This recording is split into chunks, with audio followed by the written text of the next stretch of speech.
Chapter 11, The Man on the Tour. The extract from my private diary which forms the last chapter has brought my narrative up to the 18th of October, a time when these strange events began to move swiftly towards their terrible conclusion. The incidents of the next few days are indelibly graven upon my recollection, and I can tell them without reference to the notes made at the time. I start them from the day which succeeded that upon which I had established two facts of great importance. The one, that Mrs. Laura Lyons of Coombe Tracey had written to Sir Charles Baskerville and made an appointment with him at the very place and hour that he met his death. The other, that the lurking man upon the moor was to be found among the stone huts upon the hillside. With these two facts in my possession, I felt that either my intelligence or my courage must be deficient if I could not throw some further light upon these dark places. I had no opportunity to tell the baronet what I had learned about Mrs. Lyons upon the evening before, for Dr. Mortimer remained with him at cards until it was very late. At breakfast, however, I informed him about my discovery, and asked him whether he would care to accompany me to Coombe Tracey. At first he was very eager to come, but on second thoughts it seemed to both of us that if I went alone the result might be better. The more formal we made the visit, the less information we might obtain. I left Sir Henry behind, therefore, not without some prickings of conscience, and drove off upon my new quest. When I reached Coombe Tracey, I told Perkins to put up the horses, and I made inquiries for the lady whom I had come to interrogate. I had no difficulty in finding her rooms, which were central and well appointed. A maid showed me in without ceremony, and as I entered the sitting-room, a lady, who was sitting before a Remington typewriter, sprang up with a pleasant smile of welcome. Her face fell, however, when she saw that I was a stranger, and she sat down again and asked me the object of my visit.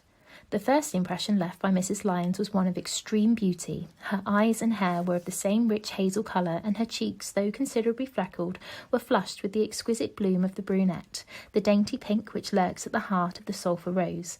Admiration was, I repeat, the first impression, but the second was criticism. There was something subtly wrong with the face, some coarseness of expression, some hardness, perhaps, of eye, some looseness of lip, which marred its perfect beauty. But these, of course, are afterthoughts. At the moment I was simply conscious that I was in the presence of a very handsome woman, and that she was asking me the reason for my visit. I had not quite understood until that instant how delicate my mission was. "I have the pleasure," said I, "of knowing your father."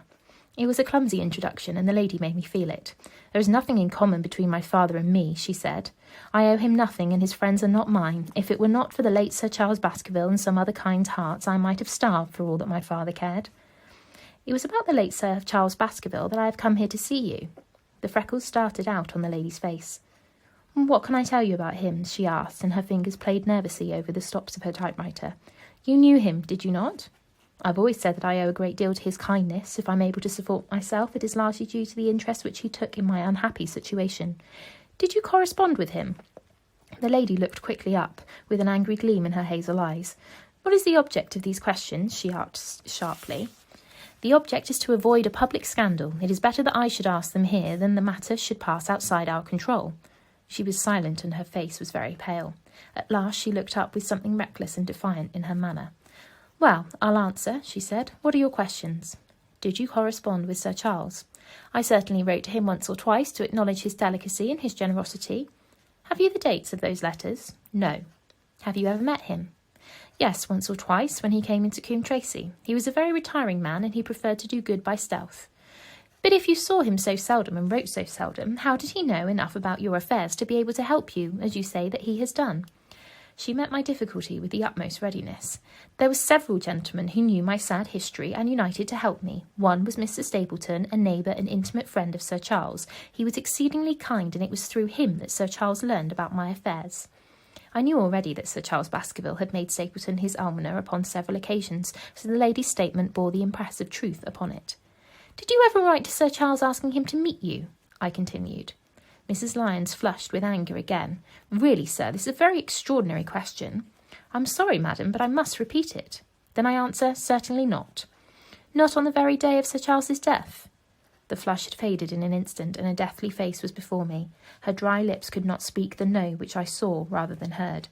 "Surely your memory deceives you," said I. "I could even quote a passage of your letter. It ran, 'Please, please, as you are a gentleman, burn this letter and be at the gate by 10 o'clock. I thought that she had fainted, but she recovered herself by a supreme effort.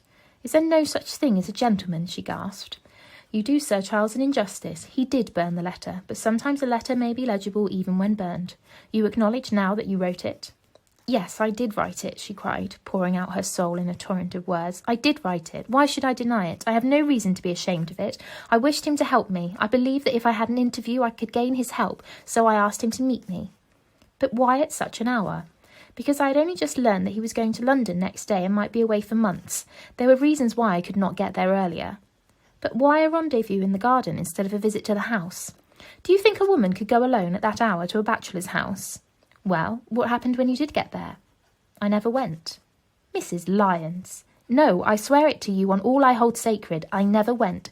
Something intervened to prevent my going. What was that? That is a private matter. I cannot tell it. You acknowledge, then, that you made an appointment with Sir Charles at the very hour and place at which he met his death, but you deny that you kept the appointment. That is the truth. Again and again I cross-questioned her, but I could never get past that point.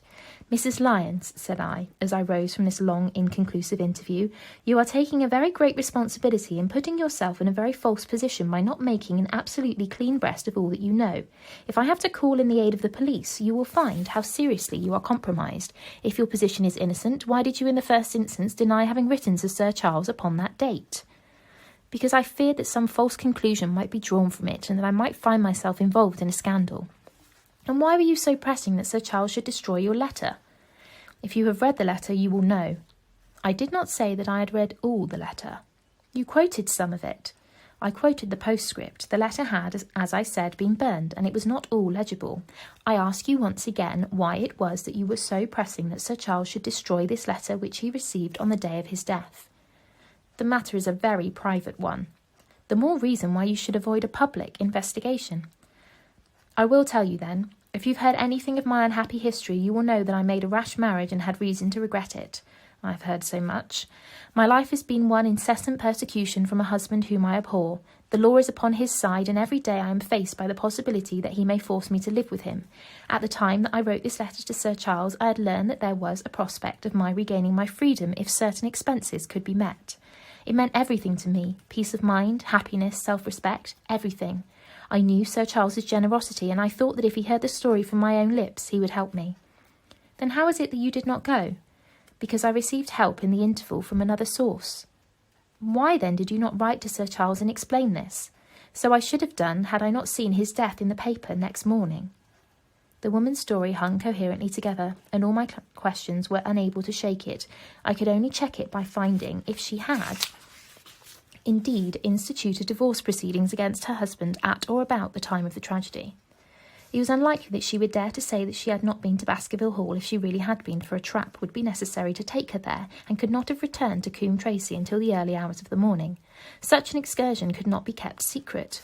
The probability was, therefore, that she was telling the truth, or at least a part of the truth. I came away baffled and disheartened. Once again I had reached that dead wall which seemed to be built across every path by which I tried to get at the object of my mission, and yet the more I thought of the lady's face and of her manner, the more I felt that something was being held back from me. Why should she turn so pale? Why should she fight against every admission until it was forced from her? Why should she have been so reticent at the time of the tragedy? Surely the explanation of all of this could not be as innocent as she would have me believe. For the moment I could proceed no further in that direction, but must turn back to that other clue which was to be sought for among the stone huts upon the moor.